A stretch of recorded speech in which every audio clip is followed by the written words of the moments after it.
Since the first days of the full-scale war, Russian shellings and troops have caused severe damage to Ukraine's environment. Ukraine's natural resources are destroyed, important infrastructure facilities are destroyed or badly damaged, gas stations, factories, plants, and warehouses are burning. Russia is taking our lives, but it is also devastating our land and harms our environment. Today we will talk about it and how Ukrainians deal with it. Hello and welcome. This is Solutions from Ukraine podcast, which is brought to you by Rubryka media outlet. My name is Vladislav Araponov. I'm an analyst at Internews Ukraine, one of the largest media NGO in the country, and I'm also the co-host of this podcast. And I'm joined by my colleague Anastasia Rudenko, who is the founder and editor-in-chief of Rubryka, the independent media outlet, the first and one working in the solution journalism approach in Ukraine, and one of the few that reports on environmental issues and, more important, solutions.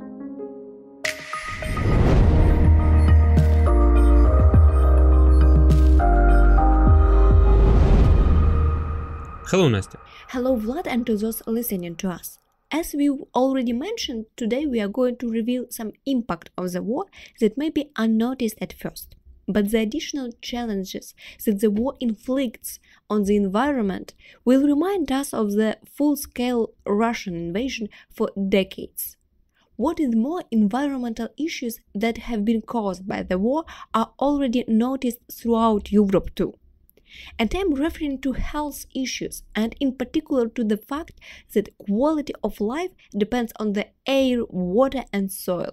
What do we know so far about the impact of the war on the environment in Ukraine and abroad? Well, it is important to mention that since late September, the US high-ranking officials, including US President Biden, have expressed concerns that Putin could use actual tactical nuclear weapon.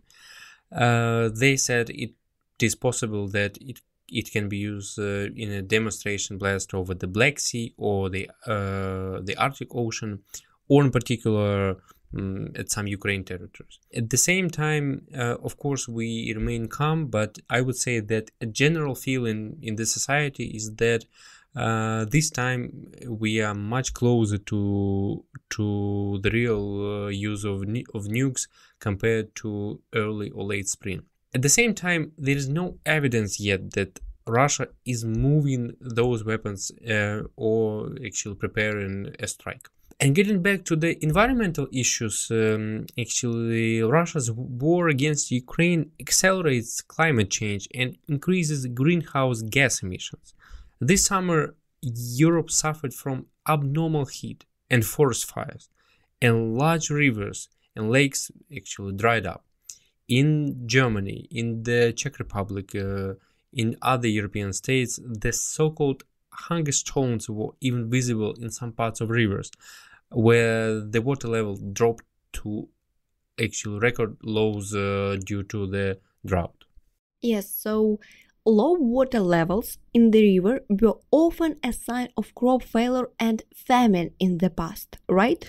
Absolutely. So at the time when Russian missiles hit the Earth's atmosphere, which in fact destroys the ozone layer, its major goal is to protect the Earth from the harmful effects of solar radiation, so it kind of preserves our life on the planet. I would even add that as a result of military operations, products of rockets and artillery shells detonate into the atmosphere. Moreover, in certain regions, such as the east and south of Ukraine, they are permanent and multiply. Then shellings hit buildings and many fires start. Absolutely. And obviously, both sides, they try to attack the enemy's ammunition depot. So it is mainly about nitrogen oxide, heavy metals, and gas compounds. And we should also be told about fires, basically, such as the burning of crops and forests. And all of it actually occurs in the natural ecosystems and provokes emissions and stuff like gas aerosol. Indeed, And not to mention the amount of greenhouse gas emissions caused by airplanes, rockets, and heavy machinery running on diesel. All that leads to the fact that harmful compounds are formed in the atmosphere and useful ones are completely destroyed. Yes, and let's also get back a little to the nuclear threat. What will Ukraine and the Earth will actually face? I would like to mention that Rubryka was the only media outlet in Ukraine that developed a detailed guide for people on actually what they should do in case of using nuclear weapons against them. Sonas, basically, how many people did actually see this material? Almost 500,000 people only on Instagram, and they shared it because they didn't know what to do in the worst case scenario. We even saw that some members of the parliament shared it and then deleted it eventually. Yeah, so it is, I would say, the real impact of solution journalism. But instead of making people panic, you gave clear and precise steps on actually what one should do and what they shouldn't do. In that case, actually, what will happen to the Earth in case of nuclear war, globally? Briefly, I would say that the Earth may completely lose its ozone layer due to the enormous heating of the stratosphere. The exact consequences can be different, from an increase in skin cancer to the destruction of agriculture crops and entire ecosystems. Let's not forget that there are constant threats of radiation danger. And you're referring to basically Zaporizhzhia and southern Ukrainian nuclear power plants, right? Yes. Yeah, and actually the first one is controlled by Russians and they use it as a shield. I would say they realized that Ukraine would not make them leave, of course, by force. It means that Ukraine probably won't be shelling at the station, actually considering the real impact of it. So the issue here is that they fire against Ukraine's armed forces actually from the station itself. And speaking about another nuclear power plant, which is located in the small city, which is called Pivdенно-Ukrainsk, in my home region of Mykolaiv, I would say it is a large one, and almost the entire population of the city actually was working there. And I'm saying it was working in the past because this information is definitely confidential and we are not sure if this is still the case. But generally, I would say that the threat is still real in both places. And Russia has launched missiles just a couple of meters from the Ukraine's nuclear power plants several times in summer and in early September. And experts told us that if something happens at Zaporizhzhia nuclear power plant, it would mean the second Chernobyl. The only difference is that the one in Zaporizhzhia is closer to the Black Sea, which also can be polluted. A disaster at a nuclear plant will be felt by the whole world. The cloud after the explosion can go towards members of the European Union and towards Russia itself, or Turkey or Moldova. Radiation pollution will be very high. By the way, Nastya, what about tracing environmental crimes? How are things going in that regard? Well, Ukraine's Ministry of Environmental Protection recorded more than 2,000 cases of environmental damage during half a year of the Russian Federation's full-scale war against Ukraine. The amount of damages is about $23 billion. Enormous amount, of course.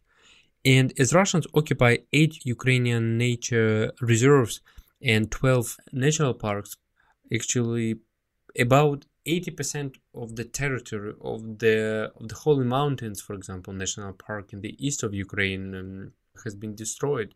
It would be right to assume that the real number is much higher, and the number of cases is definitely much more. It is not far from my native town Slovyansk and the newly liberated Liman in Donetsk region. And in May, the Kinburn Spit in the Black Sea with an overland road from the part of the temporarily occupied Kherson region was burning for a whole week due to shellings. Yes, I do recall myself being in Ochakiv, a port about 60 kilometers, which is almost 40 miles from Mykolaiv, and actually watching this beautiful place. And people used to call it even the Ukrainian Maldives. There is a memory of mine seeing a bunch of pelicans actually flying from there, and I have a heavy heart watching it being destroyed by Russians. Indeed. There are just a couple of examples that we shared. Rubryka visited the national park Tuzlivsky Limany in the Odessa region, and many dead dolphins have been found there. It is very hard to count specifically, as it is still dangerous to do so. The staff of the park notes that there haven't been so many cases of deaths. Yes, so it definitely means that actually those dolphins are dead not because of the nature, but they are dead because of the war, and perhaps it was caused by the mines that actually Russians set. And for example, like if we saw up to 10 cases of people going into the Black Sea, which is prohibited now, and then some mines exploded, it is obviously that dolphins they hit actually those mines too. And we have spoken to members of the big ecolinks organizations that deals with dolphins both in Azov and Black Seas. And they say that as the war takes place using the submarine boats with different devices which contains sonar that emit powerful signals. So it is really harmful for dolphins in particular, and as those devices, they basically disable the navigation of dolphins and their organs as they use the ultrasound. Yes, these guys, they told us the animal becomes blind. Blind dolphins are in stress and panic, unable to navigate. A blind dolphin is a dead dolphin. He cannot orient himself, hits rocks, or may come across a mine. They cannot, most importantly, catch a fish for themselves, and their body is exhausted very quickly. We will post the link to this story in the description of the episode. Yes, and in my view, the most positive response to it is actually the fact that there are some organizations that conduct research on that and provide recommendations, and such media like us, I mean Rubryka, that highlight those issues. And this is probably the largest area of where Ukraine already needs its partner support, and in general, that environment is actually a large part of Ukraine's plan of rebuilding, which we've talked about in our first episode. We would like to reveal some stories that we have reported on our website, but they are really significant and we want to share them here too. For example, we got to know Volodymyr Alyokhin, a Ukrainian farmer from Donetsk region.